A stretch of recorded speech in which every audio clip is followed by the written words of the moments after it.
Madam President, I want to make sure that the record is clear and unequivocal. The Vice President of the United States, Kamala Harris, met personally with Prime Minister Netanyahu. At that point, she said with him and publicly that our alliance with Israel is unwavering. That was her exact quote, despite what you might have heard to the contrary.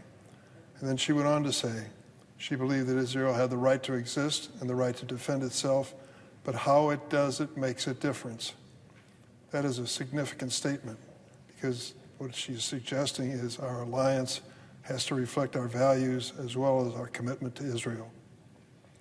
I don't believe that's a radical statement. I agree with that statement. And I believe that to suggest otherwise is to mischaracterize what the Vice President has said. I think she speaks for America. I hope she does. She speaks for me when she says those words. I thought her meeting with Netanyahu was historic, important, timely, and repeated the basic principles that guide our two nations. On the second issue of the Supreme Court, the Republican leader of the Senate just characterized the Supreme Court as the crown jewel of American government. The crown jewel, those were the words that he used.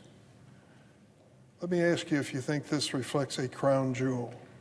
When one justice on the Supreme Court receives $4 million in undisclosed gifts from billionaires, does that reflect the crown jewel of our Constitution and our government? I think not.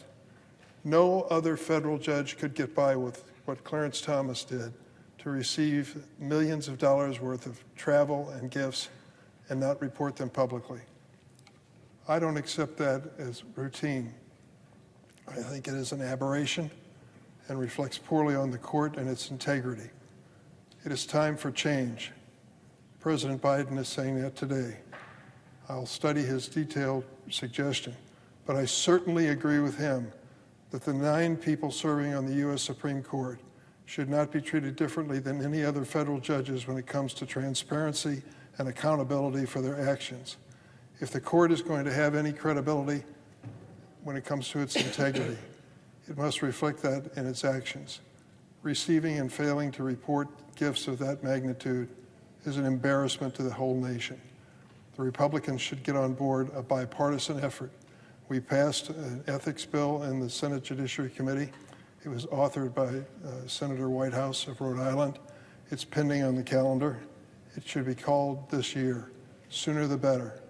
An ethics code on the Supreme Court that applies the same standards, laws, and procedures to the highest court in the land as we apply to every other agency of government, including every other court.